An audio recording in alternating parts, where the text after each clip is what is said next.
Yun mga idol, welcome back again sa aking YouTube channel. Sa video na to mga idol, is nandito tayo kay Big 5 Bike Shop, no? Nasa gilid tayo ng kalsada, medyo maingay mga idol, no? Pasensya na, dito ang magandang pwesto. Alanganin niya, dapat doon ako sa may ano, meron nilang tarpaulin. Pangit lang yung background natin mga idol, no? Bali ba bike check natin tong isang napakamura niyang ano, bike dito kay Big 5 Bike Shop, no?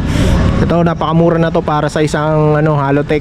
Sobrang mura na nito mga idol, no? Bali ito dalawang klase to, meron siyang square type, meron siyang Halotech. Ayan, no? Pakita ko sa inyo kung ano mga specs niya na kinabit at kung magkano yan dito kay Big 5 Bike Shop. Pero sigurado ako mga idol, murang-mura lang yan dito kay Big 5 Bike Shop. Kung gusto nyo mag-avail nito, contact niya nasa comment section lang. Kontakin nyo lang siya sa kanyang contact information. And tsaka kung gusto nyo pa-deliver yan, pwede yan, nagde-deliver dito kay Big 5 Bike Shop. Contact lang kayo sa kanya. Sagot nyo yung shipping, syempre, no? Kaya lang ito yung mga bike na to mga idol, no? Meron siyang mga minimal scratches lang. Pero minimal lang naman yung mga maliliit lang na scratches. Kayang-kayang ano, bagtyagaan. Kumaga okay pa naman. Wala siyang masyado yung mga malalaki. Minimal lang yung mga maliliit lang. So yun mga idol, simula tayo. Let's go.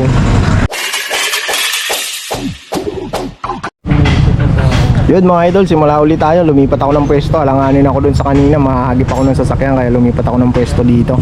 So yun mga idol, simulan tayo, no? Ito sa frame tayo. Ang available lang na sukat nito kay boss is size 15 lang mga idol, no? Yan lang yung available niyang sukat dito kay Boss Migs, no? Ayan yung frame niya. Alloy yan mga idol, no? Ayan yung frame niya. Nakalagay dyan sa top tube niya, Fords. Tapos, ayan, Ergonics Human Mechanics. Nakalagay aluminum alloy technology. Yan, may nakalagay dyan na frame sa taas sa kanyang top tube. And size 15 lang mga boss, yung available niya dito. Baka maghanap kayo ng ibang sukat. Wala, yan lang. Tapos size 29 yung tire. Ayan, okay. Mountain bike Fords. Okay. Ito yung dito niya sa ilalim, medyo bend siya ng konti. Dito. Ayan. Tapos yan, may ano siya, decal siya ditong Fords. Tapos sa cockpit tayo mga idol, no? Cockpit nito, alloy na rin to mga idol, no? Ayan, stand niya, alloy na rin yan. Seat post niya, alloy na rin, no? Ito 27.2 to, yung kanyang seat post sa suwat niya. Tapos alloy na rin tong seat post clamp niya. Ayan, naka quick release na siya. Siyempre yan, mga pang budget, ano lang yan, parts. Pero kaya yan, alloy na rin. Sa pedals, ayan. Ang pedals nito is, ano ba to? Alloy na. Hindi ko masyadong makita yung pedals. Oo, alloy na rin mga idol yung pedals niya. Saddles niya, yung goods naman ang saddle niya. Ang ganda, ang lambot. Tapos yung may butas sa gitna. Ayan.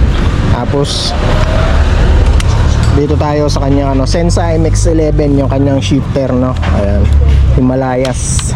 Ang kanyang hydraulic brake. Ang kanyang ano, fork is manual na rin yan. Naka-manual lockout na siya. Ayan. So ayan, Fords, lagyan ng sticker na Fords. So, naka quick release yan mga idol, no? Kasi type na rin yung hub niyan kasi ano yan eh, 11 speed or 10 speed. Bilangin na natin kung ilang speed yan. Ayan, 1, 2, 3, 4, 5, 6, 7, 8, 9, 10, 11 speed siya mga idol, no? 11 speed kasi type yan mga idol, no? Tapos ang rim nito, alloy na rin yan yung rim nya. Ayan. Tapos eto, Sensa to, MX-11 yung kanyang shifter. Ayan. Tapos ito, Halotech na pa. Ito yung maganda dito kasi Halotech na siya. Ayan, yung kadena niya, stocks lang yan yung kadena niya mga idol, no? Ayan. Okay, kung gusto niyo yung bike na to, dito kay Big 5 Bike Shop, available yan. Napakamura at napakasulit na yan para sa kanyang presyong 7,500.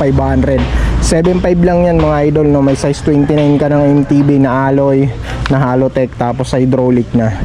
Meron yan isang klase 6,500 lang mga idol, no? Pero ang pinagkaiba nila is square type ang button bracket nun yung isa. Ito Halotech, yung isa square type. 6,500 lang din yan.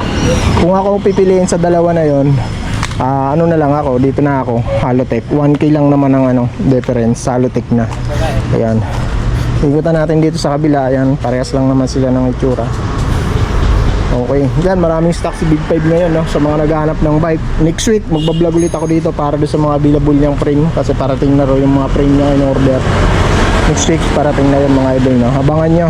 So hanggang dito lang muna ang vlog ko. Next silang vlog natin mga idol, no? So yun mga idol, peace.